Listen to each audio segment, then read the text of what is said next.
Siemanko, kontynuujemy temat wytłoczeń. Ostatnio było bardziej narzędziowo, dzisiaj będzie już technicznie, więc przechodzimy do konkretów. Teraz kilka słów na temat namaczania skóry. Pokazywałem wcześniej, czego używam, czyli gąbki oraz spryskiwacza. Polecam głównie spryskiwacz.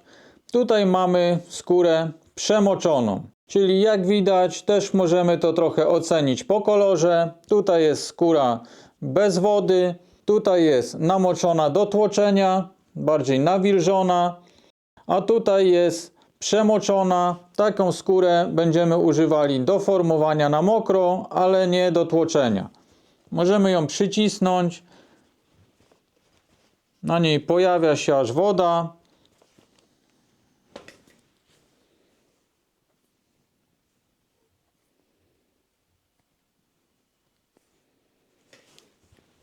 Także ten stopień namoczenia jest za duży, ta skóra staje się bardzo plastyczna, jak plastelina. Te nasze wzory będą też źle odbite, będzie to zbyt głębokie. Także to też nie chodzi o to, żeby się wryć tą skórę, przestemplować na wylot. My musimy po prostu tylko odbić wzór, nadać mu taki charakter, żeby był przestrzenny wizualnie i tyle. Nie musimy tu się wbijać przez całą grubość skóry.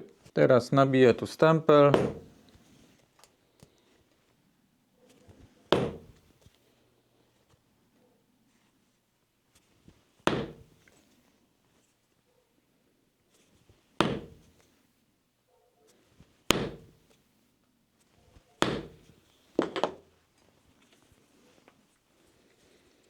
Jak widać, głębokość tego wytłoczenia jest w sumie identyczna, więc nie musimy aż tak właśnie namaczać tej skóry. Bardziej tu chodzi o kontrolę właśnie tego namoczenia, żebyśmy mieli rozeznanie, czy ta skóra już przesycha, ta woda odparowuje i trzeba ją lekko właśnie dowilżyć spryskiwaczem, czy możemy dalej na niej pracować w takim stanie, jak jest teraz. Nie możemy dopuścić do takiej sytuacji, ponieważ tutaj już jest za dużo wody, ta skóra jest za miękka i to nie będzie dobrze nam wychodziło.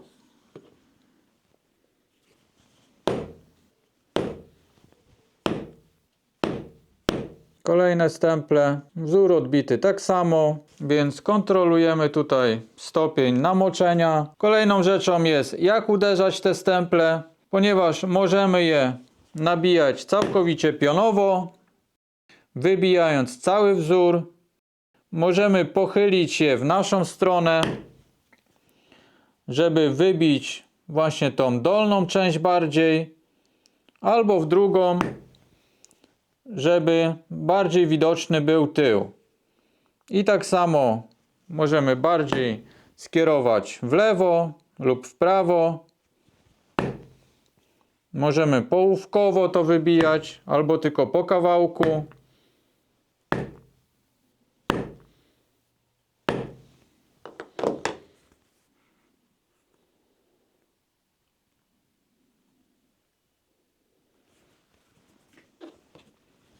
Tak samo z innymi.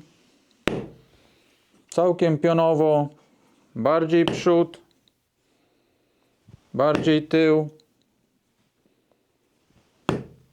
tylko bok.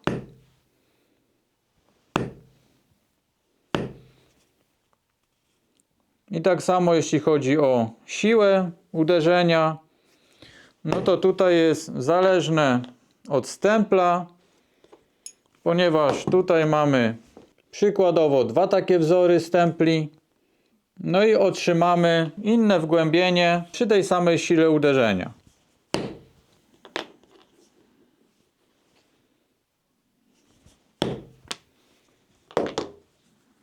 Także też trzeba zwracać uwagę, jakiego stempla używamy, no bo też będzie od tego zależała siła uderzenia.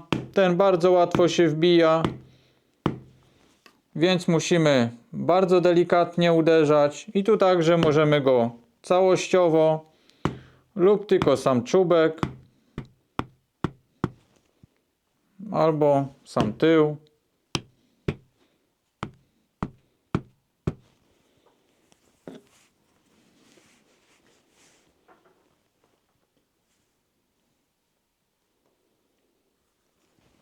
No i jeszcze od samego stopnia nawilżenia oraz od siły uderzenia zależy, co nam końcowo wyjdzie, ponieważ jeśli skóra będzie dość sucha, niewystarczająco mokra i my będziemy mocno nabijać stemple, no to jest taka szansa, że ten kawałek, na którym będziemy robili wzór, zdeformuje nam się, powygina nam się cała ta formatka, no i później to trzeba prostować, a nie zawsze też to wychodzi, więc naprawdę trzeba dbać o stopień namoczenia oraz dobierać odpowiednio siłę uderzenia. Nie ma tutaj jednego przepisu, który by się sprawdzał zawsze.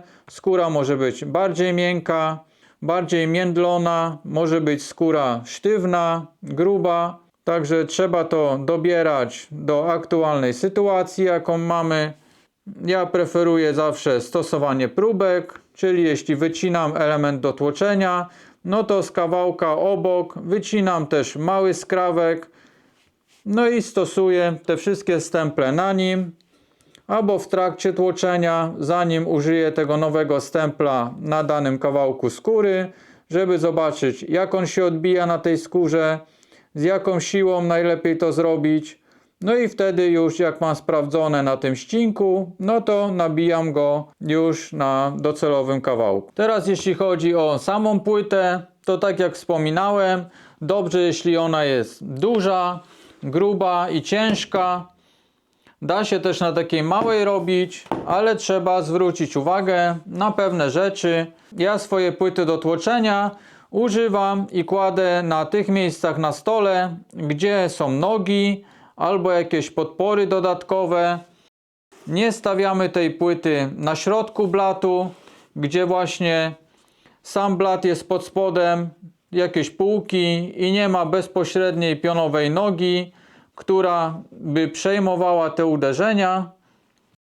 No to jest taka wada, że jeśli będziemy odbijali stemple, no to może nam się pojawiać takie odbicie z duchem albo z cieniem dodatkowym, czyli jakby takie podwójne uderzenie.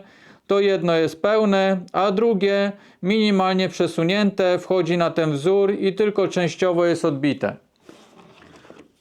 Tutaj jak odbijemy, to jest cały wzór, ale jeśli przesunąłem płytę na środek stołu, tam gdzie nie ma w miarę żadnej podpory pod spodem, mam nadzieję, że uda się uzyskać właśnie to podwójne odbicie. Ten błąd pojawia się także przy złym uderzeniu młotkiem. Za chwilkę postaram się uzyskać to.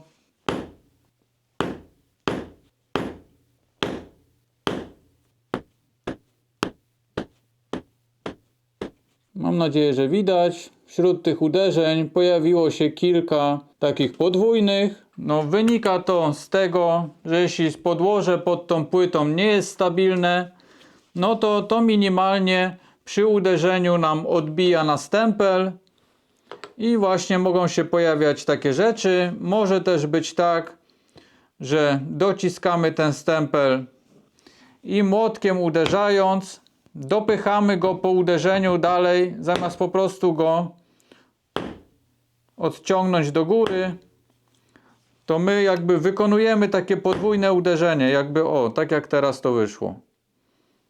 Uderzamy i dopychamy ten młotek z powrotem do stempla.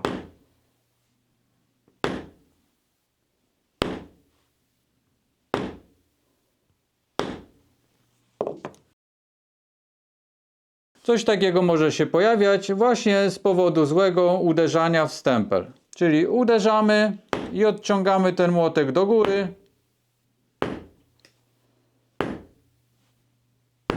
A nie dopychamy go z powrotem do stempla.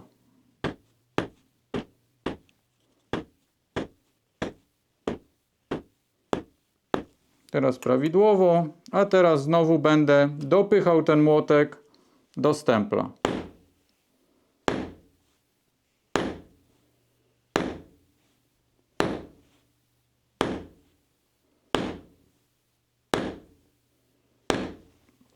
Wydaje mi się, że też momentami było słychać jakby podwójne uderzenie. Tak jeszcze tylko pokazowo. Tutaj była nowa skóra, nawilżyłem ją, przestemplowaliśmy, a ta wcześniejsza próbka która była zamoczona za mocno. Dalej jest za mocno namoczona. Ta skóra jest już taka no dość mocno elastyczna, plastelinowata. To będzie schło naprawdę dużo czasu, więc trzeba uważać, żeby nie przemoczyć, no bo w takiej skórze nie da się kontynuować pracy. Mam nadzieję, że dzisiejszym odcinkiem udało mi się Wam dostarczyć ciekawych wskazówek, może także rozwiązać jakieś problemy, więc zachęcam Was do śledzenia kolejnych materiałów. Na dzisiaj to by było już wszystko. Jeśli się Wam podobało, zostawcie łapkę, komentarz dla zasięgu i trzymajcie się. Cześć!